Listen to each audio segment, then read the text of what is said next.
यदि तुम्हारे जीवन में विपत्ति, दुख और संकट घिर जाए तो भगवान को कोसना नहीं, इसलिए बता रहे हैं ये वो स्थिति प्रदान करने के लिए है जो तुम कभी किसी साधना से नहीं प्राप्त कर सकते।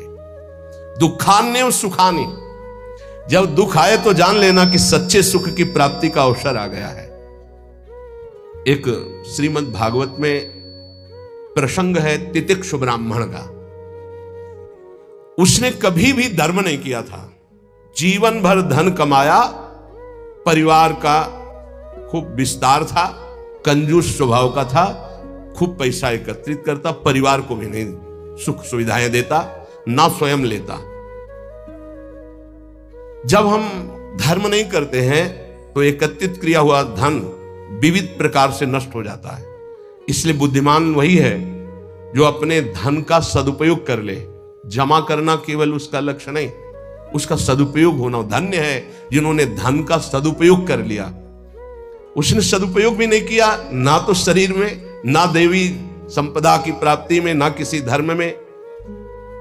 अचानक आग लग गई, धन नष्ट हो गया।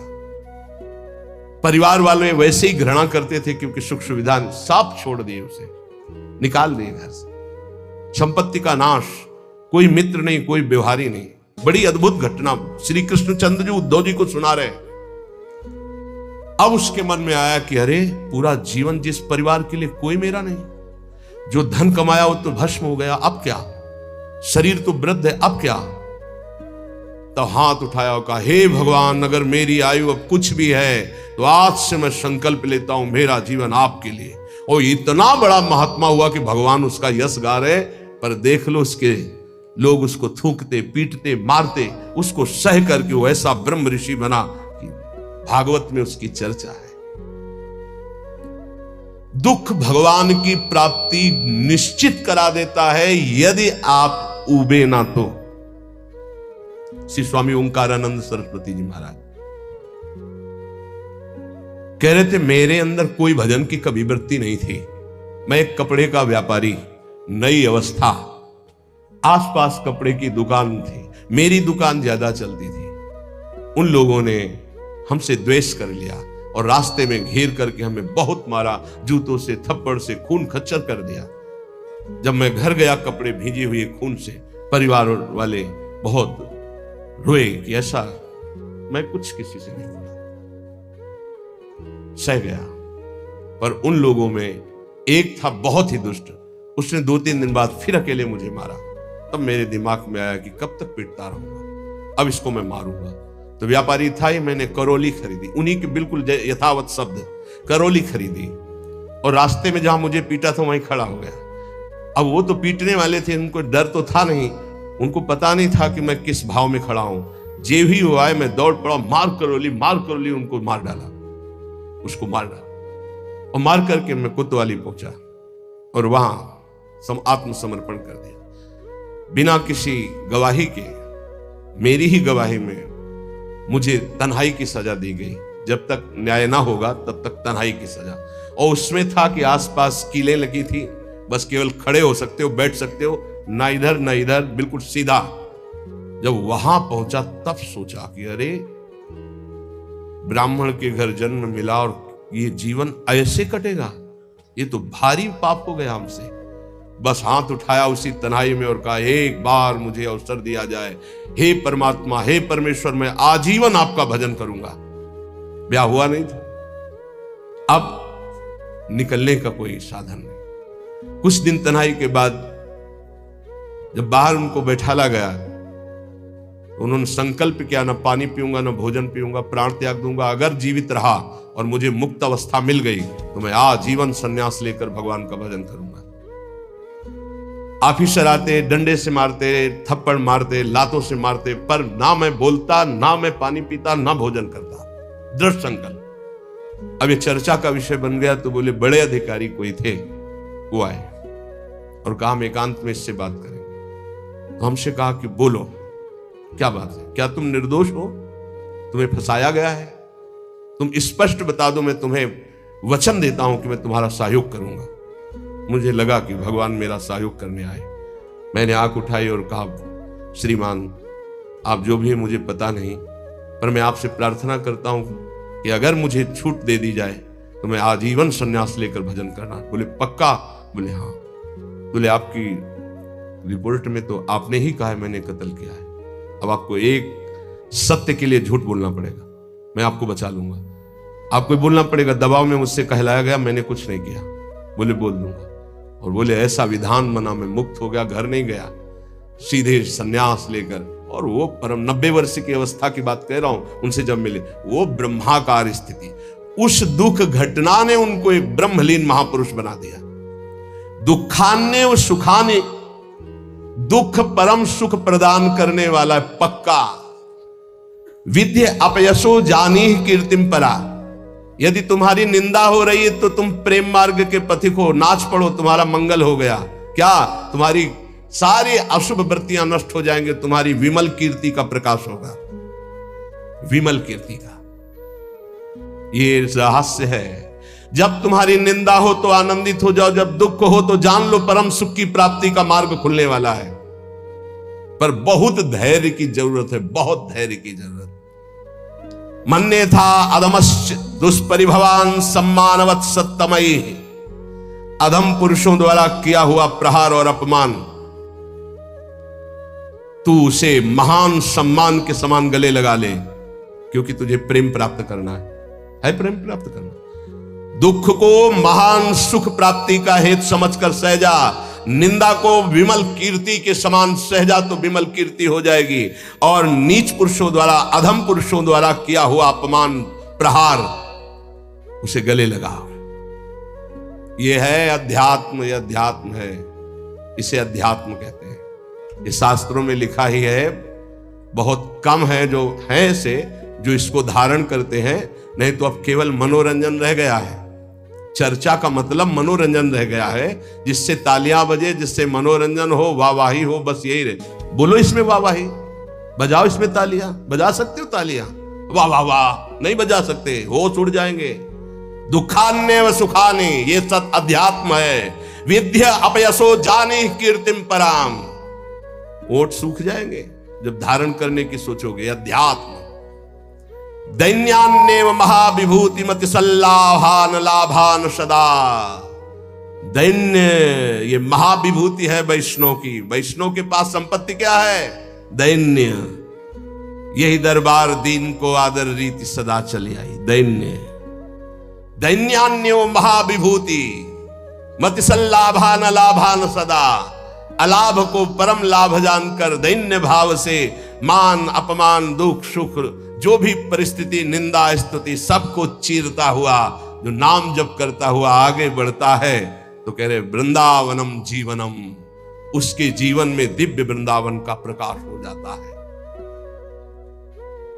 भक्ति के सारांश में वर्णन करते हैं 64 अंग है। यदि ये 64 अंग भक्ति के संपूर्णतया हृदय में प्रकाशित हो जाए तो प्रेम अपने आप जागृत हो जाएगा। पहले एक उपासक ने प्रश्न किया कि हम कभी ये जपते हैं, कभी ये जपते हैं, कभी इनकी सेवा करते, कभी इनकी सेवा करते, बड़ा मन चंचल और दुविधा में फंसा रहता है, क्या करूं? तो यहां पहला भक्ति का लक्षण है श्री गुरु चरणों का आश्रय लेना। श्री गुरु चरण पादाश्रया। जब हम गुरुदेव के चरणों का आश्रय ले लेते हैं तो ये प्रश्न ही नहीं बनता जो वो प्रश्न कर रहे थे।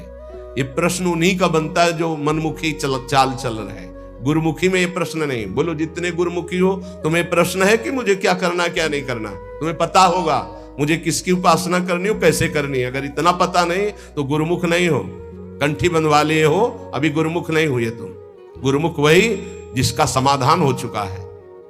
क्या समाधान? मेरे आराध्य देव श्री प्रिया प्रीतम, उनकी उपासना ये पूरा पता है और उसमें कोई मिलावट की जरूरत नहीं। इसलिए भक्ति के प्रथम अंग का श्री गुरु चरणों का आश्रय, यहां से प्रारंभ ही होती है। असली भक्ति का स्वरूप यहीं से प्रारंभ होता है, गुरु चरण आश्रित। एक बहुत प्रवीण बुद्धि के उन्होंने कहा कि अगर हम अव्यक्त को गुरु बना लेते हैं तो व्यक्त गुरु बनाने की जरूरत क्या है? पकड़ो, अव्यक्त वाणी चल रही, यहां वाणी है अव्यक्त, पकड़ो उसको, पकड़ के दिखाओ।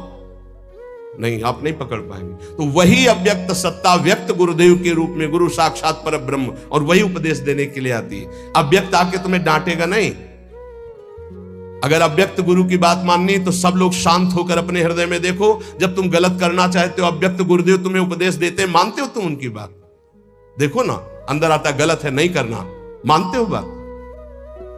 और व्यक्त गुरुदेव धज्जियां उड़ा देंगे तुम्हारी। अगर जरा भी तुम आश्रय छोड़ के भागे तो बात अलग है। जरा भी आश्रय लिए तो तुम्हें सुधरना पड़ेगा। आज नहीं तो कल, कल नहीं तो परसों तुम्हें भगवत प्राप्ति होगी, पक्का होगी, क्योंकि गुरु की नजर पड़ चुकी है। अब तुम्हें विकार परास्त नहीं कर सकते।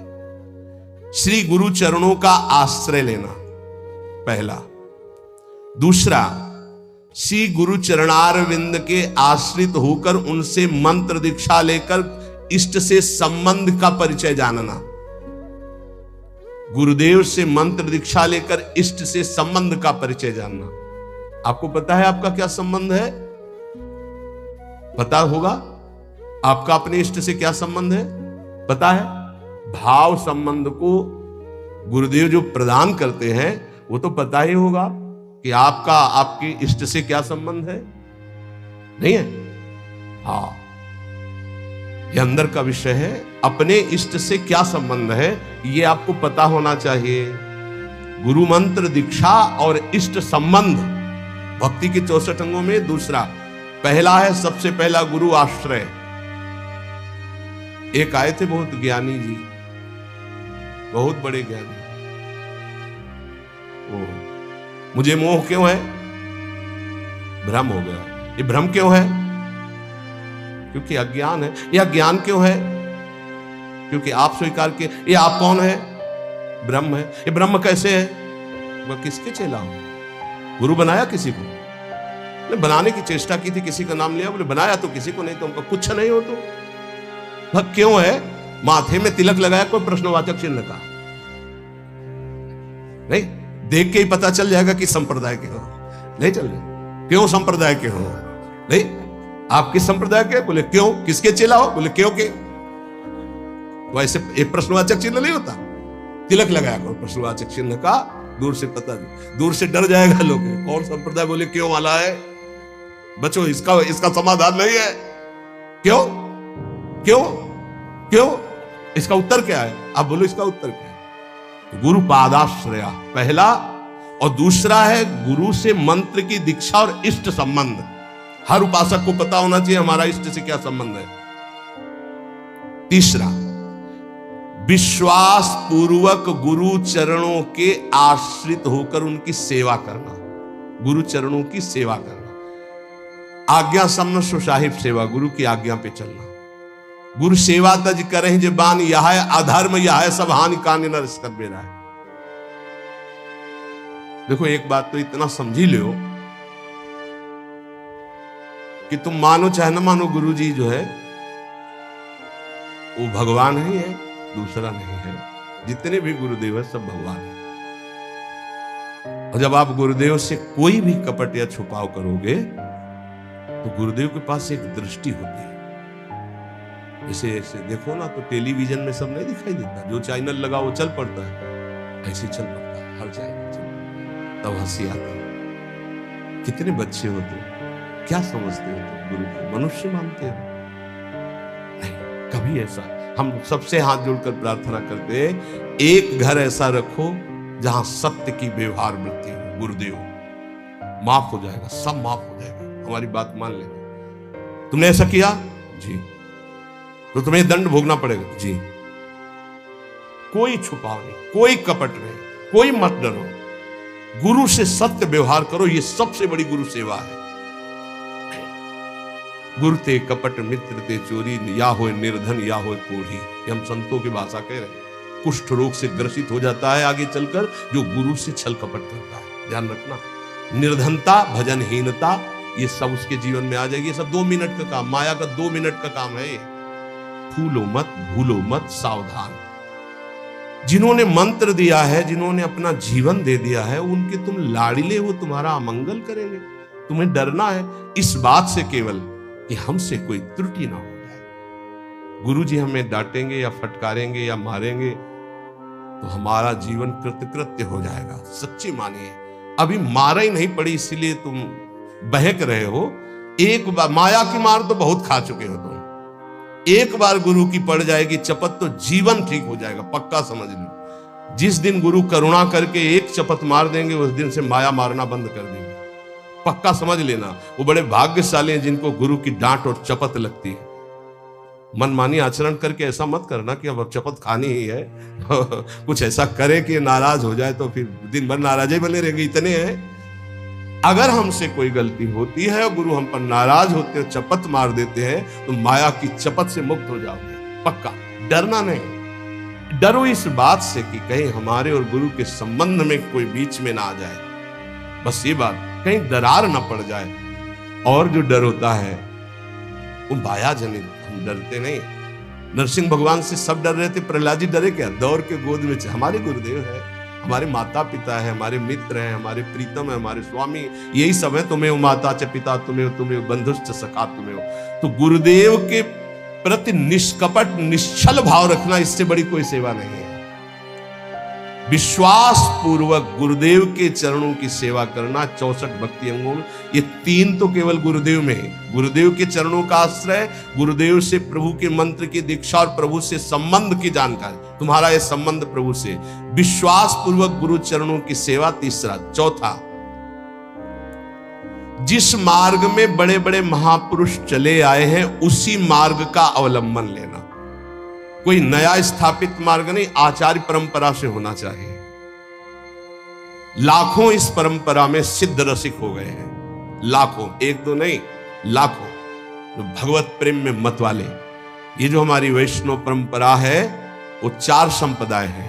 इसके अलावा ये निकुंज की जो उपासना है ये अलग है। जो 4 संप्रदाय है उसमें श्री जी की, लालजू की सम्यक उपासना है, पर श्री जी के चरणारविंद की ठसक से जो निकुंज की उपासना है, वृंदावनाधीश्वरी की, ये निकुंज से आई हुई सखियां हैं जो आचार्य रूप में आकर के इस रस को प्रदान करती है।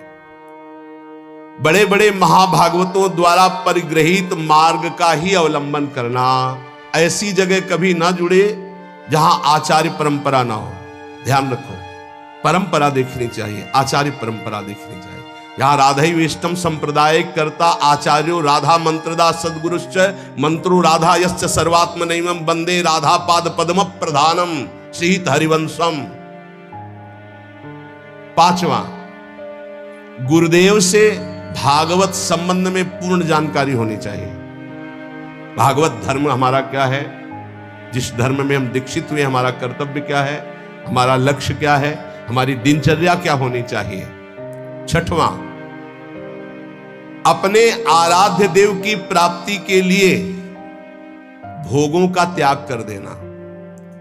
जैसे कल एक भगवत पार्षद स्वरूप वो कह रहे थे कि कहीं कहीं हमको प्याज लहसुन बना भोजन मिल जाता है तो हम पा लेते हैं, तो अपराध तो नहीं। हमने कहा अपराध की बात तो अलग रही, लेकिन आप अपने स्वरूप को तो देखिए, आप कौन है। कंठी बंधी है, तिलक लगा हुआ है, ऐसे कोई कहीं भी बना के दे दे हम पालेंगे। क्या आप अपने लाला को लगाए बिना भूख पालेंगे? अब इसका उत्तर नहीं था। इसलिए जो भोग हम प्रभु को नहीं पवा सकते वो हम नहीं पा सकते, पक्का। भगवान के निमित्त भोगों का त्याग करना 6वीं भक्ति है। जो हम प्रभु को भोग नहीं लगा सकते वो हम नहीं पा सकते। 7वां, मथुरा वृंदावन आदि जो भगवत धाम है इनमें निवास करना। प्रभु के अपने आराध्य देव के, जैसे राम उपासक तो चित्रकूट है, अयोध्या है, कृष्ण उपासक तो ब्रज 84 कोशिश, जैसे हम प्रियाजू के उपासक तो हमारा जीवन वृंदावन है। अगर आप अखंड वास नहीं कर सकते तो 3 रात्रि वास कर लीजिए। जीवन में कभी आपको फुर्सत मिले तो आ जाइए, 3 रात्रि वास। पहले दिन उपवास कीजिए, दूसरे दिन फलाहार, तीसरे दिन 1 बार अन्न और चौथे दिन चले जाइए। नियम से रहिए। अगर आप कभी अवसर मिले तो कार्तिक मास है, सावन मास है, 10-15 दिन रुक गए, नहीं है तो 3 रात्रि रुक गए, नहीं ज्यादा है तो 24 घंटे रुक गए, लेकिन यात्रा करनी चाहिए। महाप्रभु चैतन्य देव जी ने जब जगन्नाथपुरी में नवद्वीप के सब वैष्णव जन गए थे तब यही कहा था कि गृहस्थी में विशेष भगवत आराधना का समय नहीं रहता, तो साल 6 महीने में ऐसा समय निकालना चाहिए कि 2-4 दिन साधु समागम करें, धाम वास करें, पुरी में वास करें, भगवत दर्शन, ऐसा करना चाहिए। अगर संयोग बन जाए तो 1-1, 2-2 रुपए जोड़ने चाहिए कि ये जाकर हम वहाँ पशु पक्षियों की सेवा कर देंगे, ठाकुर को भोग लगा देंगे, 2-4 संतों को भोजन पवा देंगे। गृहस्थी में ऐसा करना चाहिए। और जो विरक्त भाव में वो तो धाम आदि का ही सेवन करते हैं। 7वां यह है मथुरा, वृंदावन, ब्रज, ऐसे 84 कोश है हमारा परम पावन ये ब्रज धाम, तो निवास करना चाहिए जितने दिन हो सके। अखंड तो को हो, कोई कोई विशेष भाग्यशाली लाभ लेता है। 8वां, किसी के द्वारा दी हुई वस्तुओं को अगर विरक्त है तो उतना ही स्वीकार करे जितनी आवश्यकता है, अनावश्यक नहीं। और गृहस्थ है तो किसी के द्वारा दी हुई वस्तुओं को स्वीकार ही ना करे। ये भक्ति का 8वां अंग है। आप गृहस्थ हो, आप अगर नमक रोटी भोग लगाओगे ठाकुर जी को बहुत अच्छा लगेगा। अपनी कमाई का, अपने दूसरे से लेने की जरूरत नहीं। ये जो चटोरापन आ जाता है फिर उससे भक्ति नष्ट हो जाती है, चाहे गृहस्थ हो चाहे विरक्त हो। विरक्त जितनी आवश्यकता हो, गृहस्थ अपनी धर्म की कमाई, दूसरे के आगे हाथ फैलाना गृहस्थ का धर्म नहीं। 9वां, व्रतों का सम्मान करना। 64 भक्ति अंगों में है, जो भागवतिक व्रत हैं उनका सम्मान करना, उन दिनों में व्रत रहना, ऐसा। लेकिन यहां वृंदावन नित्य विहार उपासना में विधि निषेध नहीं दास अनन्य उत्कृष्ट व्रतधारी, यहां उत्कृष्ट व्रत धारण किया गया है।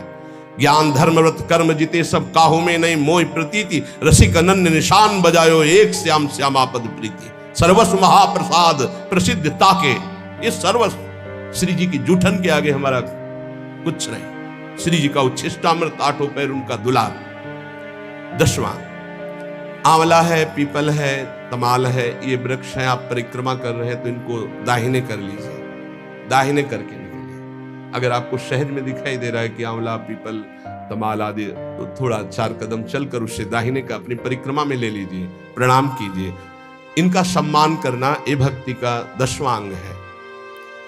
11वां, जो भगवान की निंदा करने वाले हैं, भक्तों की निंदा करने वाले हैं, भक्ति की निंदा करने वाले, ऐसे भगवत विमुख को पहचान ले और उसका कभी संग न करे।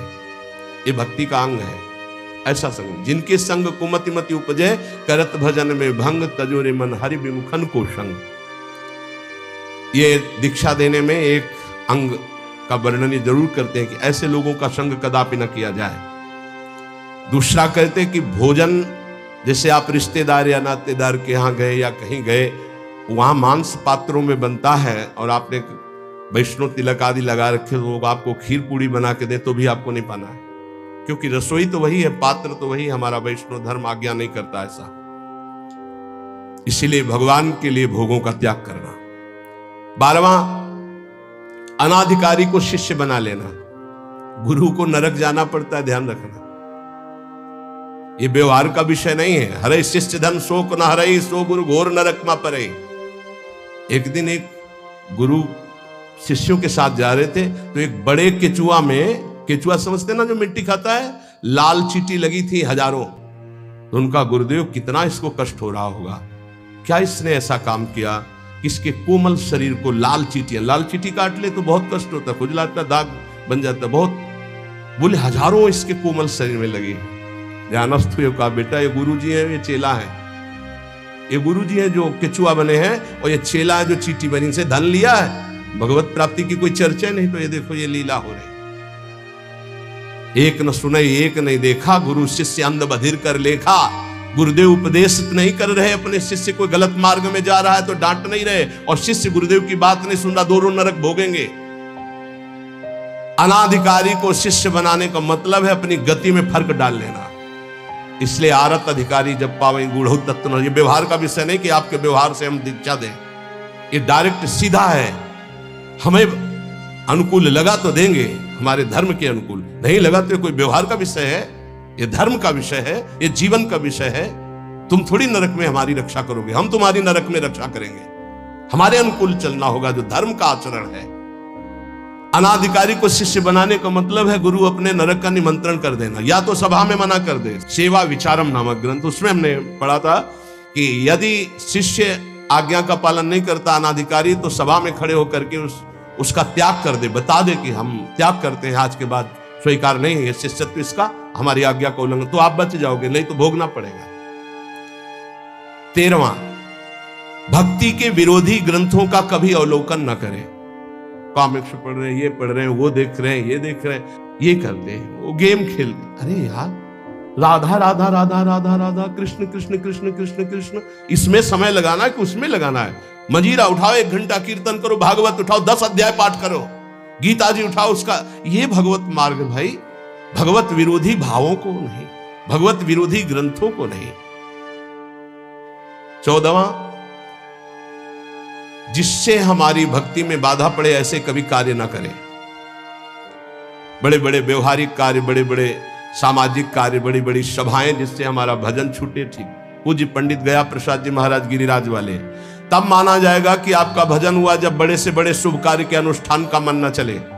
सच्ची मानिए, महा उत्सव है यदि आप भगवत स्मरण कर रहे हो, इससे बड़ा कोई उत्सव नहीं। हर समय धीमी धीमी मधुर मधुर भगवान की नाम ध्वनि अंदर उठ रही, आप सुन रहे हैं उसे, उसी का चिंतन कर रहे हैं, इससे बड़ी कोई उत्सव की वृत्ति नहीं। भावोत्सवेन भजताम रसकाम धेनुम तम राधिका चरण रेणु महम स्मरामि।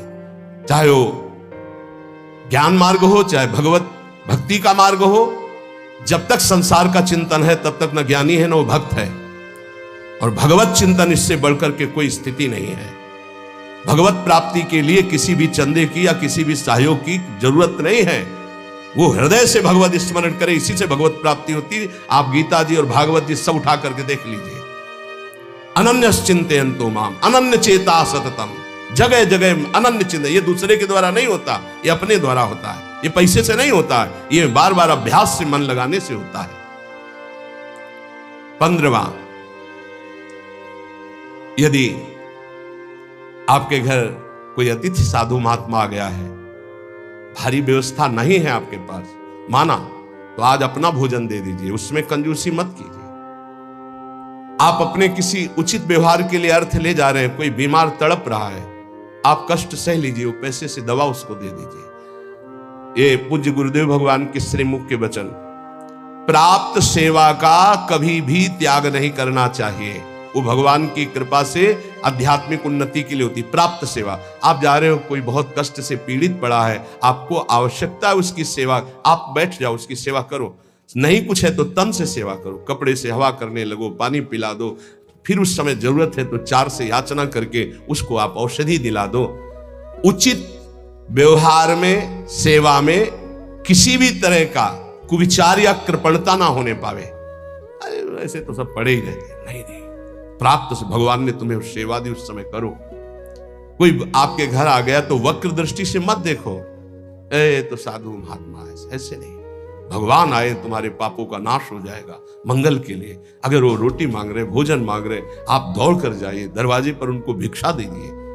सच्चा महात्मा कभी घर में नहीं घुसेगा, ये ध्यान रखना। ऐसे नहीं घुसेगा कि आपके गेट को लांग कर अंदर भिक्षा में जाए, ऐसा कभी नहीं, सिद्धांत नहीं। जो सच्चे मार्ग का पथी को दरवाजे पे ही राधे श्याम बोलेगा, वो अंदर आ ही नहीं सकता। तुम्हें निश्चिंत रहना है। और जो अंदर आने की बात चेष्टा करे तो आपकी श्रद्धा, आपका परिचय है तो ठीक है, नहीं तो अनुमति नहीं है, पक्का। इसमें कभी धोखा नहीं खाओगे। जो सच्चे मार्ग का पथिक, उसको गुरुजन शिक्षा देते हैं, भिक्षा गेट के बाहर ही ली जाती है। भिक्षा कभी ऐसा नहीं कि आंगन में जाके मांगी जाती हो, कभी नहीं हो। जो आंगन में जाने की चेष्टा करे वो आपका परिचय हो तो ठीक है, आपका विश्वास तो ठीक है, अन्यथा हमारे शास्त्र आज्ञा ऐसा नहीं है। कभी कोई भिक्षा के लिए आ जाए तो अपना भोजन दे दे, लेकिन उसका तिरस्कार ना करे। अगर आप में इतनी भी श्रद्धा नहीं तो 2 बातें तो कर ही सकते हैं। राधे श्याम, वो कह रहा है हमें अमुक चीज चाहिए, असमर्थ हूं, आप जल पी लीजिए, मृदु वचन बुला दीजिए, ऐसे शब्द बोलिए कि उनको बचने का दरिद्रता। आपको नहीं देने की सामर्थ्य, आप मना कर दीजिए। लेकिन कटु वचन और रुद्र दृष्टि अगर अतिथि के प्रति की गई तो सारा आपका पुण्य नष्ट हो जाएगा, सारा पुण्य नष्ट हो जाएगा। यह धर्मशास्त्र के अंतर्गत की बात है। उचित व्यवहार, उचित सेवा का अवसर आया, उसमें कंजूसी मत कीजिए, देने में संकोच नहीं होना चाहिए। अब हमारा फिर क्या होगा? वो विश्वंभर देख रहा है, बहुत सुंदर व्यवस्था करेगा। आज तक जिसने साधु सेवा की, भगवान की प्राप्ति हुई, भगवान की कृपा प्राप्ति हुई। कभी ऐसा नहीं हो सकता कि संत सेवा वाला, कभी नहीं हो सकता। श्री जी उसके वैभव, उसके सेवा में उपस्थित, भगवान उपस्थित है। त्रिलोचन जी के यहाँ संत सेवा में स्वयं भगवान श्री हरि अंतर्यामी बन नौकर बन करके चले गए। तो ये कभी ना सोचो कि भिक्षुक को, साधु सेवा को अगर हम स्वीकार करेंगे तो हमारा कुछ चला जाएगा। नहीं नहीं, एक का वो लाखों देता है, ऐसा महान है उनका मालिक। भक्त का ये 15वां लक्षण है 64 अंगों में कि आए हुए प्राप्त अतिथि सेवा, संत सेवा या किसी की ऐसी परिस्थिति, उसमें कंजूसी ना करे, वो बड़े भाव से सेवा करे। 16वां, कुछ भी नष्ट हो जाए शोक ना करे। शोक क्यों ना करे? हमारी बड़ी कीमती वस्तु नष्ट हो गई तो जिसने अनंत ब्रह्मांड बनाया मेरा स्वामी जिस समय चाहेगा वो उससे बड़ी कीमती वस्तु दे देगा, मैं शोक क्यों करूं? दूसरा, क्रोध न करें। क्रोध होता है कामना से। जब हमारी कामना की पूर्ति में बाधा लगता है तो कामा संजायते क्रोधा। अगर हमारी कामना की पूर्ति नहीं तो हरि कोई बहुत मंगल में विधान कर रहे हैं, हमें क्रोध नहीं करना। अगर कोई हमारा अपमान कर रहा है तो हरि बहुत कृपा कर रहे हैं, मेरे देहाभिमान को गलित कर रहे हैं। अगर कोई हमारी निंदा कर रहा है तो हमारे पापों को नष्ट कर रहा है। उससे जैसा हमारा प्यारा मित्र कौन हो सकता है? तो हमें क्रोध बनता ही नहीं किसी पर करने को। और भी काम आदि विकारों के वशीभूत ना होना, ये 16वां अंग है। 17वां, आप भले अपने देव इष्ट देव के अनन्य हैं, लेकिन किसी भी देवी देवता का आप निंदा या अपमान न करें, नहीं तो आपके इष्ट देव से आपकी रति खत्म हो जाएगी। अनन्यता के ठसक में आकर कहीं किसी की निंदा न कर दे, कहीं किसी का अपमान न कर दे। सब में हमारा इष्ट विराजमान है। 18वां, किसी भी जीव को वाणी से, तन से, मन से उद्वेग ना दे और किसी के द्वारा दिए हुए उद्वेग से उद्वेगित ना हो। ये बहुत काम की बात है। कोई कितना भी उद्वेग दिलाना चाहे, आप उद्वेगित ना हो, आप अंदर से व्यथित ना हो, नहीं तो आपकी निष्ठा में फर्क पड़ जाएगा, साधुता में फर्क पड़ जाएगा। और 19वां, 32 सेवा अपराध और 10 नामापराधों से बचे। वो चर्चाएं पीछे हो चुकी है। 20वां, यदि कोई भगवान के भक्ति की निंदा कर रहा है तो या तो उसकी जबान बंद करो या कान में अंगुली डालो, वहां से चल दो। राधा राधा राधा राधा राधा राधा। भक्त निंदा कान में नहीं पड़नी चाहिए। हो यहां और कान के पर्दे हिला के पूरा सुनना चाहते हैं, फिर क्या हुआ? अच्छा, ऐसा लग रहा है कि मानो परमानंद की बात, भगवान की कभी चर्चा ऐसे नहीं सुनेंगे, उसमें तो झटके लग जाएंगे आलस्य के। लेकिन किसी की निंदा होने लगे, फिर देखो पूरे कान के पर्दे खोल। क्यों? क्योंकि पतन की तरफ मन हमारा स्वाभाविक जाने के लिए तैयार रहता है। जैसे जल को छोड़ो नीच गति, ऐसे ही मन को छोड़ दो नीच गति। तो अगर किसी भी संप्रदाय के किसी भी संत भक्ति की निंदा हो रही है तो हमको वहां से हट जाना चाहिए या कान में अंगुली डाल लेना चाहिए, नहीं तो भारी अपराध लगता है। संत शंभु श्री पद अपवादा, कही सुनीता असमर्यादा, काटी जीव तासु जो बसाई, श्रवण मुंद नत चले पराई। किसी भी संत भक्त महात्मा की निंदा हो रही और सभा में आप बैठे तो आप पाप के अधिकारी होंगे, आप हट जाइए, तुरंत हट जाइए। हरिहर निंदा सुने जे काना, पाप लगे गौघात समाना। गौ हत्यारे को जो दुर्गति होती वही भगवान और भगवान के भक्तों की निंदा सुनने वाले की होती है, करने वाले की होती है। दोनों अपराधी माने जाते हैं। 21वां, गुरु दीक्षा लेकर तिलक मुद्रा वैष्णव चिन्ह ना धारण करना, यह अपराध है। धारण करना चाहिए। अगर दीक्षा ले ली है, देखो हर आचार्य तिलक धारण करते हैं। आद्य गुरु भगवान शंकराचार्य, निम्बारकाचार्य, हर वैष्णव जन चाहे जिस मार्ग के पथिक हो सब तिलक धारण करते हैं, सब कंठी धारण करते हैं। वो रुद्राक्ष, ये तुलसी जी की कंठी धारण करते हैं। ज्यादा सिद्धावस्था नहीं झाड़नी चाहिए। इष्ट तिलक लगाते हैं, आचार्य लगाते हैं, गुरुदेव लगाते हैं, और हम इतने ऐसे देखने को प्रमाद स्थिति मानी जाती है। सिद्धावस्था, सिद्धावस्था जब तुम्हें भोजन की याद न रहे, तुम्हें शौच लघु शंका की याद न रहे, तुम्हारी दिनचर्या अस्त व्यस्त है, तुम्हें पता नहीं, तुम भगवदाकार वृत्ति में डूबे हुए, अवधूत स्थिति है, वो बात अलग है। उसके लिए लिखा, लिखंति भुजमूल तो न खलु शंख चक्रादिकम विचित्र हरि मंदिरम न रचयन्ति भाल स्थले लसत तुलसी मालिकाम ददति कंठ पीठे नवा गुरुर भजन विक्रमात् को ईते महाबुद्धया। वो ऐसी स्थिति को प्राप्त महापुरुष शरीर की सुध नहीं तो तिलक कौन लगावे, कौन कंठी बांधे, कौन दर्पण देख करके लगावे, लेकिन इतनी है स्थिति तो तिलक लगाओ।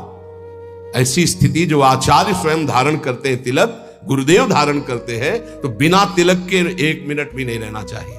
जैसे सुबह आते तो पहले पूरे शरीर में रज और सूखी बट्टी से तिलक की रचना, क्योंकि उस समय नहीं होता कि हम बैठ कर फिर आकर यहाँ तिलक रचना करके ऐसे। अगर हमारे पास समय तो हम चाहे सूखी रज से ऐसे तुरंत तिलक बनावे, वो दिखाई नहीं देगा, पर 12 तिलक लगा के ही आगे बढ़ना चाहिए। स्नान के तुरंत बाद तिलक की रचना होनी चाहिए। और कंठी एक एक्स्ट्रा में रख लेनी चाहिए, कभी ये टूटे तो तत्काल कंठी बांध दे, गुरु प्रदत्त प्रसादी करवा के रख लेनी चाहिए। वैष्णव चिन्हों को जरूर धारण करना चाहिए, माला मुद्रा आदि। 22वां है प्रभु के नाम अक्षरों को मस्तक पर हृदय पे धारण करना।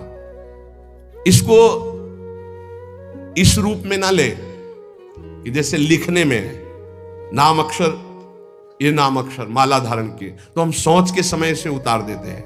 नाम अक्षर है हमारे इष्ट के, हमारे आराध्य देव के नाम अक्षर है। आराध्य देव का, गुरुदेव का नाम रूप विराजमान है, छाती से लगा रहता है। पर जब हम शौच आदि क्रिया करते तो इनको हम पवित्र स्थान में या अपने आस जो सैया है सिराने रख देते हैं या ऐसे उच्च स्थान पर रख देते हैं। अगर हम राधा नाम मस्तक पर लिखें इसके अनुसार, अगर इसको हम इस भाव में अर्थ लेते हैं कि प्रभु के नामाक्षरों को शरीर पर धारण करना, ये है। हम राधा नाम बाजूबंद बांध सकते हैं, राधा नाम लिखकर हृदय में धारण किए हुए, पर हम सोच के समय उतार देते हैं। अगर हम अक्षर बनाते हैं यहाँ, तो हम जब स्नान करेंगे तो हमारे अधोअंगों में और पैरों में हो जाएगा। हमारी श्रद्धा कहती है कि हमें ऐसा नहीं करना चाहिए, क्योंकि वही नाम हमारे सिंहासन में बैठ, वही नाम हमारा आराध्य देव, और उसी नाम को जब हम नहाएंगे स्नान करेंगे तो वो हमारे अधोअंगों में होते हुए पैरों तक जाएगा। ऐसा हम बर्दाश्त नहीं कर सकते, क्योंकि हम उसी नाम का चरणामृत ऐसे लेते हैं कि कहीं एक बूंद भी जमीन पे ना गिरने पावे। तो हमें जो इसका भाव है कि भगवान नामों का जो अंकन वो ऐसे भगवान नाम की माला धारण करना, भगवान नाम को ऐसे हृदय में धारण करना, जैसे हमारे बिजली बाबा भगवान नामों का मुकुट धारण करते हैं, भगवान नामों के अक्षरों का, ऐसा बाहर से ऐसे धारण कर लिया, उतार के रख के शौच स्नान आदि करके फिर धारण कर लिया। अभी एक महावैष्णव आए हुए थे महाराष्ट्र से, ठाकुर जी को अपने ऐसे मस्तक पर धारण किए हुए थे, ये गोपाल जी को ऐसे लिए हुए, हर समय प्रसाद पाने के लिए जब बैठे तो सामने ठाकुर जी विराजमान। ऐसे जो महापुरुष धारण करते हैं उनकी श्रद्धा, उनका भाव, लेकिन हमारा आज तक भाव ऐसा, वो घबराहट पैदा हो जाती है कि नाम का जो धोवन चरणों में जाएगा वो बिल्कुल ठीक नहीं। जैसे कुछ भावुक जन अपने हाथों में या ऐसे टेटू में भगवान नाम लिखवा लेते हैं, भगवान रूप बना लेते हैं, और जब शौच आदि होते हैं उन्हीं हाथों से ये बिल्कुल ठीक नहीं है। आपको भगवत रूप पहना, यहाँ पहनिए, समय से उतार कर टांग दीजिए, फिर शौच स्नान करके फिर धारण कर लीजिए। ऐसा मत कीजिए जो ये अंकित करवाना है, तुम्हें ज्ञान नहीं। अब यहाँ लिखा है राधा कृष्ण, अब शौच तो वही पानी, वो हाथ धोना, वही नहाओगे, वही, ये फिर नाम का जो प्रकाश है वो आनंद में नहीं आ पाएगा। ये बात, नाम का आदर, नाम का आदर करना। एक बार पूज्य राधा बाबा ने देखा कि ठाकुर घनश्याम दास जी गीता वाटिका बैठे ही अंगुली से ऐसे लिख दिया राधा, और बाबा उधर से निकले तो अरे ठाकुर ये गलती क्या कर दी, अब इसके एक कण में भी पैर पड़ेगा सारे सुकृत नष्ट हो जाएंगे। राधा नाम लिखा, बैठ गए, बाबा पूरी रथ समेटी, एक एक सब समेट करके और तुलसी के घेरे में डाला, का ठाकुर ऐसी गलती मत करना। नाम को जो पहचान गए, नाम को जो जान गए, वो नामी को अधीन कर लेते हैं। इसलिए नाम का आदर करना है, पर ऐसे लिखना, ऐसे धारण करो। हम कह रहे हैं पूरे नाम की माला बनाकर ऐसे बांध लो, नाम के बाजूबंद बना लो, नाम के कुंडल बना लो, नाम के कंठहार बना लो, लेकिन नाम को अगर हम अंकित करते हैं तो धुलकर हमारे अधोअंगों में जाता है। ये हमारी पर्सनल, हमारे हृदय की भावना है। तो जो इसमें अक्षर में लिखा है कि भगवान नाम के अक्षरों को शरीर पर धारण करना है, तो अंकित करा करके, जैसे तुलसी जी पर है, तमाल जी पर है, कदम्ब जी पर है, फिर हम उसको धारण करते हैं। 23वां प्रभु को निवेदित माला, पुष्प, तुलसी आदि का बड़े आदर के साथ सेवन करना।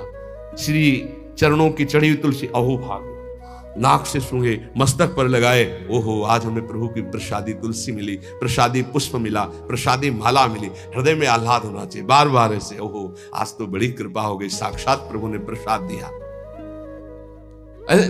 धर दो, हाँ धर दो, ऐसे नहीं, तत्काल उसको प्रणाम करो और माला को माथे पे लगाओ, सूंघो, तुम्हारी इंद्रियां पवित्र हो जाएंगी, भगवत भक्ति बढ़ेगी। 24वां, भगवत विग्रह के सामने नृत्य करना। प्रभु विराजमान है, राधा राधा जैसे बन रहा है, हमारे मालिक है, हमारे स्वामी है, रिजवार है, रीझ जाएंगे। नृत्य करना ये 64 अंगों में एक अंग है। 25वां, भगवत स्वरूप को साष्टांग दंडवत प्रणाम या पंचांग दंडवत प्रणाम ये करना। 26वां, जैसे गुरुदेव पधारे या भगवत विग्रह पधार रहे हैं तो सबको खड़े हो जाना चाहिए। जैसे अपनी श्री जी श्रृंगार ग्रह से पधार रहे हैं या मंगला में शयन ग्रह से पधार रहे हैं तो सबको खड़े हो जाना चाहिए। श्री जी पधार रहे हैं, गुरुदेव पधार रहे हैं, खड़े हो जाना चाहिए। भगवत विग्रह का, गुरुदेव का अभ्युत्थान, उनको देखकर खड़े हो जाना है, सम्मान करना, ये भक्ति का 26वां अंग है। 27वां, आप देख रहे हो कि चाव जा रहा है, चाव कहते हैं ठाकुर जी की शोभा यात्रा। पहले आप प्रणाम करो, किसी की भी जा रहे हो, किसी भी ठाकुर की, किसी भी वैष्णव की प्रणाम करो, साष्टांग या पंचांग जैसी श्रद्धा बने सबको। फिर 5-10 कदम पीछे पीछे चलो, फिर प्रणाम करके वापस आ जाओ। ये वैष्णव मर्यादा है, ऐसा नहीं देखा है उन संप्रदाय वैसे सारे सुकृत नष्ट हो जाएंगे, इसीलिए भक्ति बढ़ती नहीं। अरे कोई कृष्ण बोले, कोई राम बोले, कोई हरि बोले, कोई शिव बोले, सबकी चरण धूल मेरे माथे पे, ये सब महाभागवत जन है। ये जो दृष्टि रखते हैं ना, ऐसे होते हैं किस संप्रदाय के, ये पुण्य नष्ट हो जाएंगे। कोई भी भगवत विग्रह, जैसे कोई भक्त है अपने ठाकुर जी को माथे पे विराजमान किए, प्रणाम करो, 5 कदम उसके साथ चल दो। नाम कीर्तन हो रहा है तो अपना मंत्र जपते हुए साथ चल दो, फिर प्रणाम करो, वापस आ जाओ, इससे कृपा प्राप्त होगी। प्रभु के चाव या सवारी के पीछे कुछ कदम चलना, अगर बहुत समय है तो आप साथ चल रहे तो 5 कदम तो चल ही सकते हैं। 28वां, प्रभु के श्री विग्रह के दर्शन के निमित्त जाना। बिहारी जी, राधा रमण, राधा वल्लभ, यहां तो घर घर ठाकुर तुलसी सेवा।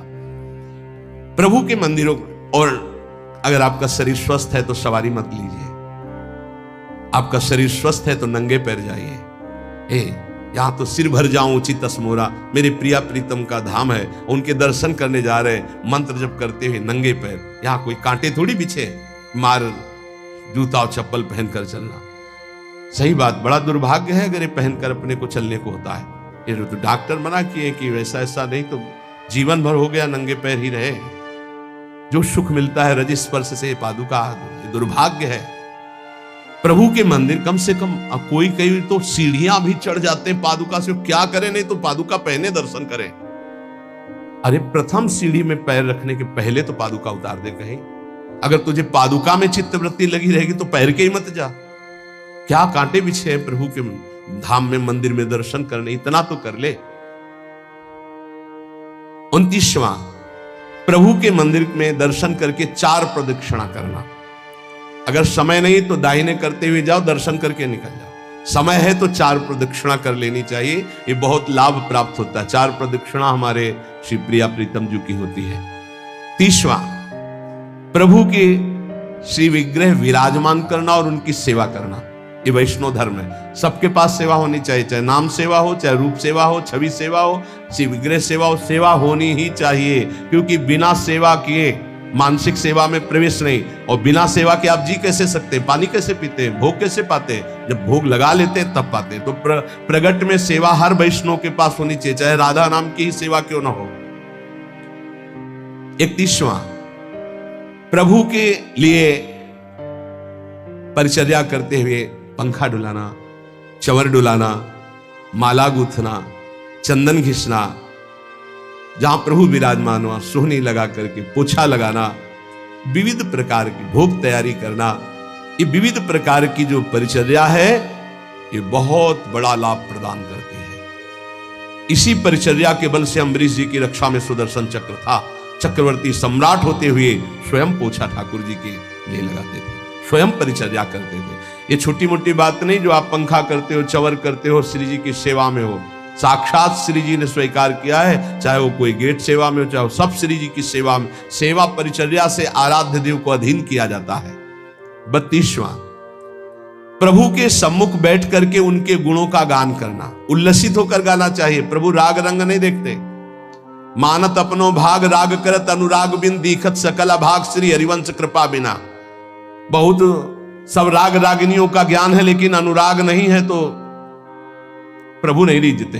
हाँ, लोग तो रीझ जाएंगे, प्रभु नहीं रीझेंगे। देखा है राग रागिनियों में प्रधानता रखने वाले पर, और लोगों की तालियां लोगों का भाव देखते हैं। प्रभु बैठे उनकी तरफ पीठ है, ऐसे प्रभु हैं, ऐसे बैठे राग रागिनी, आओ सामने तालियां बज रहे, सामने बज रहे। मानत अपनो भाग राग करत अनुराग बिन दीखत सकल अभाग। कोई राग नहीं आता, आप ऐसे गा रहे तो वाह वाह ठाकुर जी बोल उठेंगे जिस दिन भाव से गाओगे। नाम बाणी जहां श्याम श्यामा तहां, नाम बाणी सुनत श्याम श्यामा सुबह। प्रभु के सम्मुख गान करने का सौभाग्य जानते हो? ये जो आप लोग बैठकर गान करते हो, बड़ी विशेष कृपा है। उनके लीला गुण गायन से बहुत जल्दी वो प्रसन्न हो जाते हैं। 33वां, भगवान के सामने भगवान का नाम कीर्तन करना। ये जो आप लोग करते हैं, हृदय आह्लादित हो जाता है। राधा राधा जब आलाप लेते हैं तो जैसे दूध गैस में चढ़ाओ तो उफान नहीं आती, ऐसे भक्तों के हृदय में उफान आनंद की आती उच्च स्वर से नाम कीर्तन सुनकर। 34वां, इष्ट मंत्र का जाप का नियम होना। जैसे गुरुदेव देते 11 माला, 21 माला, 33 माला, जो भी, वो संख्या जरूर पूरी करनी चाहिए। इष्ट मंत्र की जो संख्या है गुरुदेव ने जो दिया है, ये भक्ति का अंग है, जरूर पूरा करना चाहिए। ध्यान देना चाहिए कि हमें इतना मंत्र जो गुरुदेव ने कहा वो जपना ही जपना है। इष्ट मंत्र का नियम पूर्वक जप का ये भाव गुरुदेव ने जो दिया उसको पूरा करना चाहिए।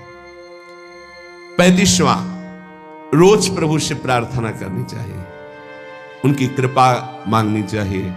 रो रो कर उनके दर्शन की इच्छा, उनके प्रेम की इच्छा, उनके चिंतन की इच्छा, यही हमारी भिक्षा, ऐसा मांगना चाहिए। रोज 4 शब्द तो बोलना चाहिए, लाडली कृपा करो, अपना निरंतर नाम हमारे हृदय में चला दो। प्रिया जो और कोई चिंतन न बन पावे, बस आपका चिंतन बना रहे, ऐसा मन से बातें करनी चाहिए, वही प्रार्थना है। 36वां, महापुरुषों के द्वारा गाए हुए स्तोत्र और पदों का गायन करना चाहिए। जैसे चतुरासी जी है, ये सब स्तोत्र ही है। श्रीमद राधा सुधा निधि, एक एक श्लोक सब प्रार्थना भरे हुए हैं, स्तोत्रों का गायन करना चाहिए। 37वां, प्रभु के निवेदित किए हुए प्रसाद का बहुत महत्व रखना चाहिए। जैसे प्रसाद आया तो खड़े हो जाना चाहिए, भगवत प्रसाद आया, प्रणाम करके हाथ में जो तत्काल पाना चाहिए, तत्काल। प्रसाद की महिमा चाहे किनका तत्काल, ऐसा रख दो फिर पा लेंगे समय आने पर, अभी हमारे पास समय नहीं, ये अपमान हो गया प्रसाद। भगवत प्रसाद का सबसे पहला सम्मान, माथे पे लगाओ, प्रणाम करो। अगर आप बैठे हो प्रसाद आया तो खड़े हो जाओ, पहले प्रसाद का सम्मान करो, भगवत स्वरूप मानना। एक कह रहे थे कि हम कुछ भी पाते हैं तो हमारा भजन रुकता है, तो हमका कुछ क्यों पाते हो? गुरु प्रसाद पाओ, भगवत प्रसाद पाओ। हाँ बोले वही तो हमका उसे कुछ में क्यों बोले? भगवत प्रसाद पाने से भजन में विक्षेप पड़ता है। बोले असली बात है कि विक्षेप पड़ जाता है, तो यहां तक टिटुआ तक कौन बोला कि खाओ? थोड़ा प्रसाद पाओ और देखो भजन होता है कि नहीं होता है। अब हलवा पूड़ी सब तो ठाकुर जी हजम कर पाएंगे, वो तो विश्वम्भर है, वो तो आग पी गए, तुम पियोगे क्या? वो तो पी गए आग, दावानल में सब सखाओ जब गौएं हुई, ऐसे कह के मुंह पे पी गए। देखो भगवत प्रसाद किनका लो, मधुकरी भरपेट पाओ। जो मंदिर से प्रसाद मिले तो किनका ले लो, ये सिद्धांत वैष्णवों का रहा है। एक बार झाड़ू मंडल के पूज्य महाराज बलराम दास महाराज, उनको वृद्ध अवस्था में एकदम काम वेदना जागृत हो गई। उनको कोई माताएं स्नान करेंगी तो दृष्टि, तो उन्होंने कहा कि अब जीवन को नहीं रखेंगे, गलत भाव आ गया। तो सब भक्तों ने कहा कि चलो वृंदावन की परिक्रमा लगाते हैं, तो नाम कीर्तन करते हुए परिक्रमा लगाई तो जो विकार आया था वो हट गया। बहुत बड़ा प्रभाव है, जिससे आपका ज्यादा दिमाग संसार की तरफ आकर्षित होने लगे, तो कोई अन्न चला गया दूषित, तो आप वृंदावन की गिरिराज जी की परिक्रमा लगा लो, पूरा नशा उतर जाएगा, जो अन्न आदि का दोष का है वो नष्ट हो जाएगा।